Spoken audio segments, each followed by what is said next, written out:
All right, today we're going to be talking about Chapter 4, Lesson 6. It's called Square and Cube Roots.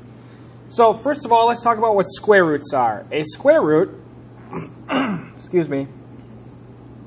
So a square root of a number, and what we're talking about here is like 4 or 9, the square root of that number is one of two equal factors.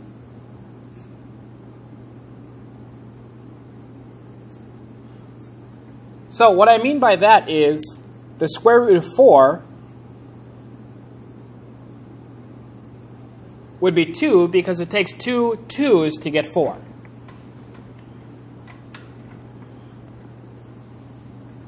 So the square root of 4 would be 2. Now, what we say, or what we show, the symbol is this. This is the symbol.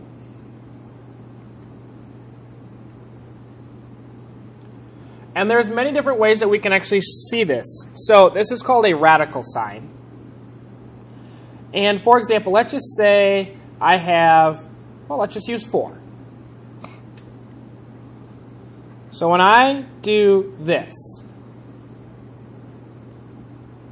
this means the positive root. And that would be 2. If I do this with a negative sign out front, this means the negative root, which would be negative 2. Keep in mind, square roots can be negative numbers because negative 2 times itself, negative 2 times negative 2, is still a positive 4. So it's okay to have negative answers as your square roots. The next one would be that. And in this case, we would look for both positive and negative because we have the positive and negative signs here. So this would be a positive and negative 2. You could also write it as this, 2 or negative 2. And then the last one is the square root. Instead of having the negative sign on the outside, we now have the negative sign on the inside. And this is no real answer, because no number times itself will ever get you a negative number. 2 times 2 is 4. Negative 2 times negative 2 is negative 4.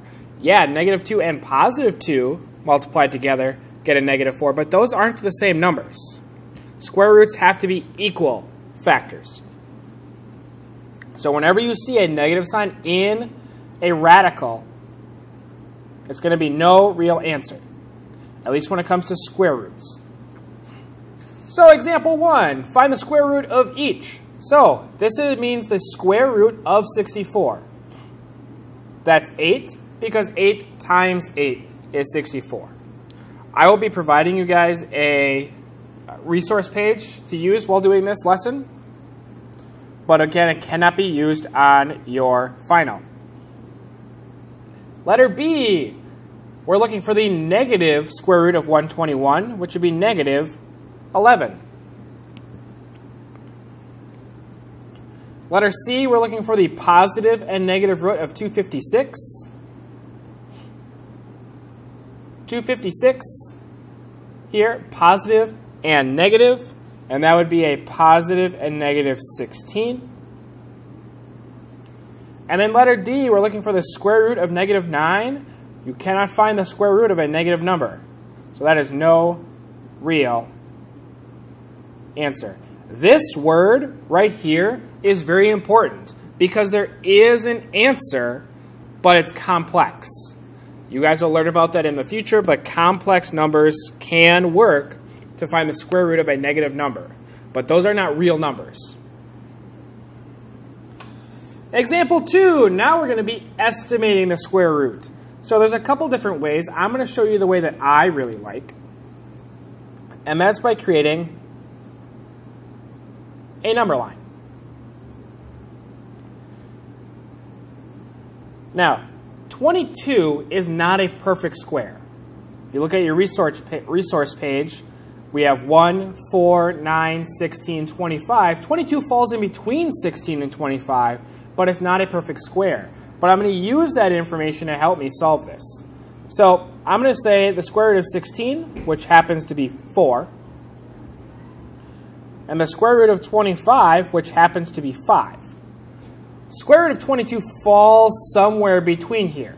In fact, 22 is close to 25, which means that the square root of 22 is really close to the square root of 25.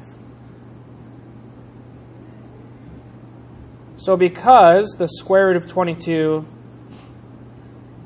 is closer to the square root of 25 than the square root of 16, square root of 22 is about the square root of 25. So square root of 22 is about 5 would be our estimate.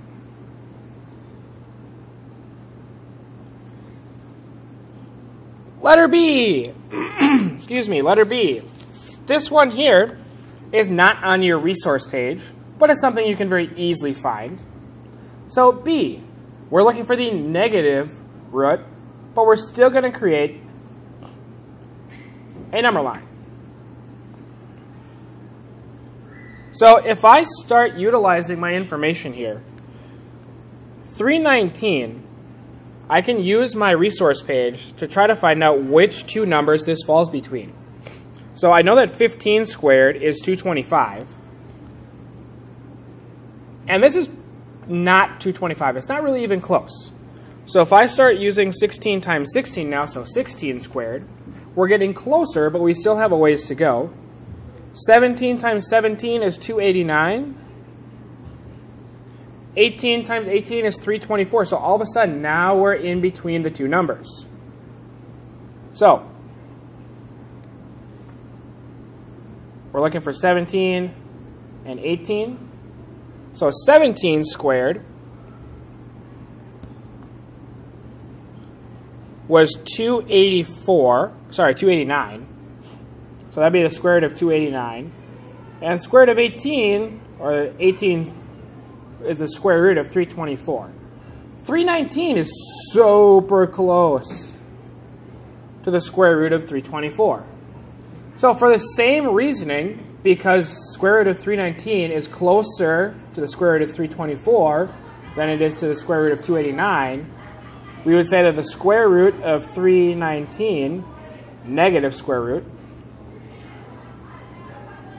is about the negative square root of 324. So negative square root of 319 is about negative 18.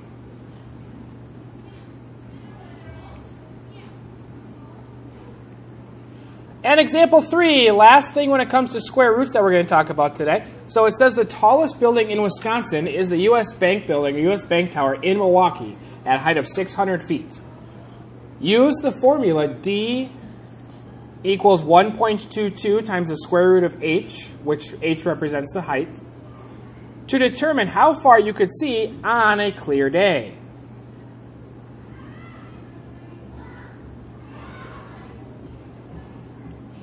So I'm going to have this.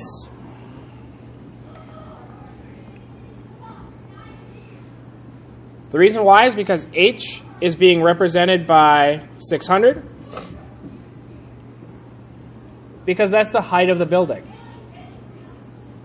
So I'm going to go ahead and do this. So D equals 1.22.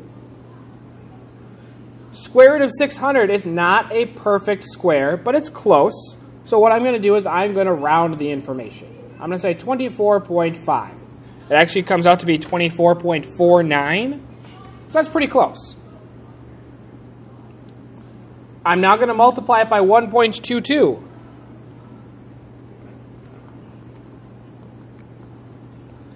And what I get for an answer is 29.89 miles. So about 30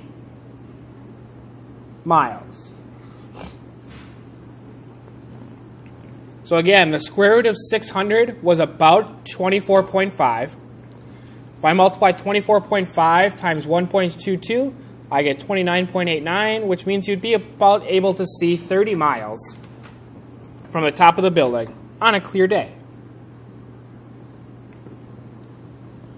All right, let's start talking about cube roots now. So cube roots are a little bit more tricky because cube roots are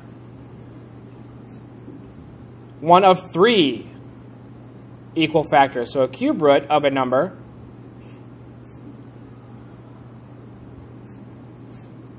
is one of three equal factors.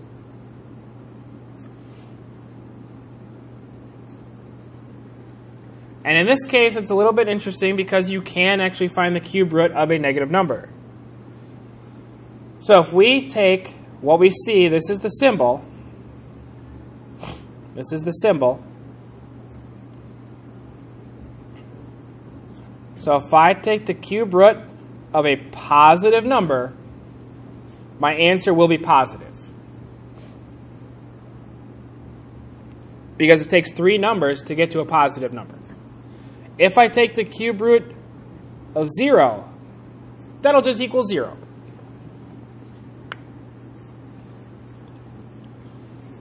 And then the last one, this is where the confusion comes in. If I have the cube root of a negative number, that's okay. I'll have a negative answer come out then.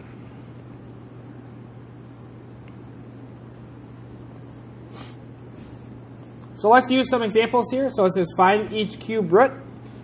So we're going to look at the cube root of 125. If I use my resource page, which gives me cube roots from 1 to 10, I would see that 125, the cube root of that is 5.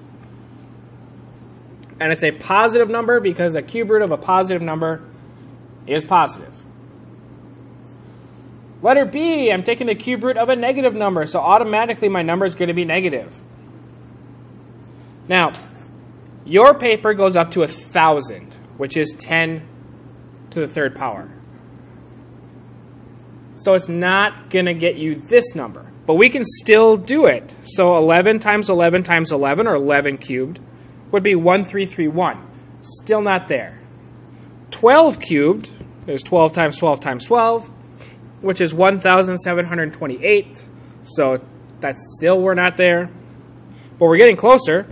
So let's try 13 times 13 times 13, and that gets 2,197. So the cube root of 2,197 is 13. It's a negative number, so it'd be negative 13.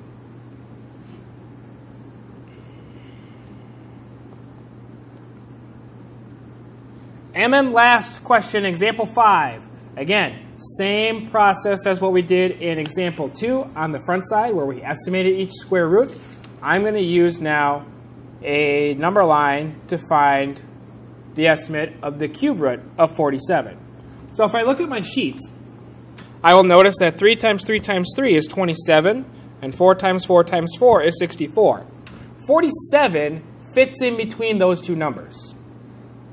So this is the cube root of 27, which happens to be 3. This is the cube root of 64, which happens to be 4.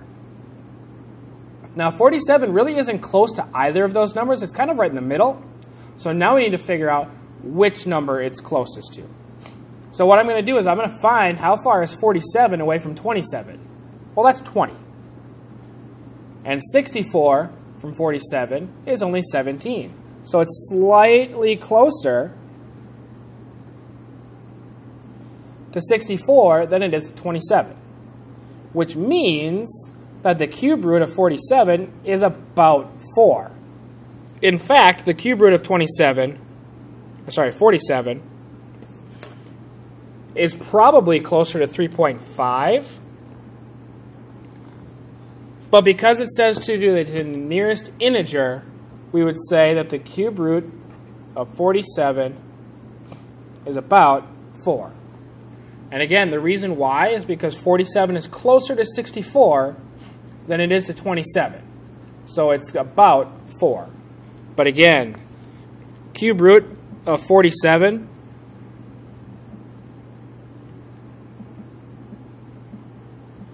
is actually 3.6. So it's pretty close to the 3.5 that I thought.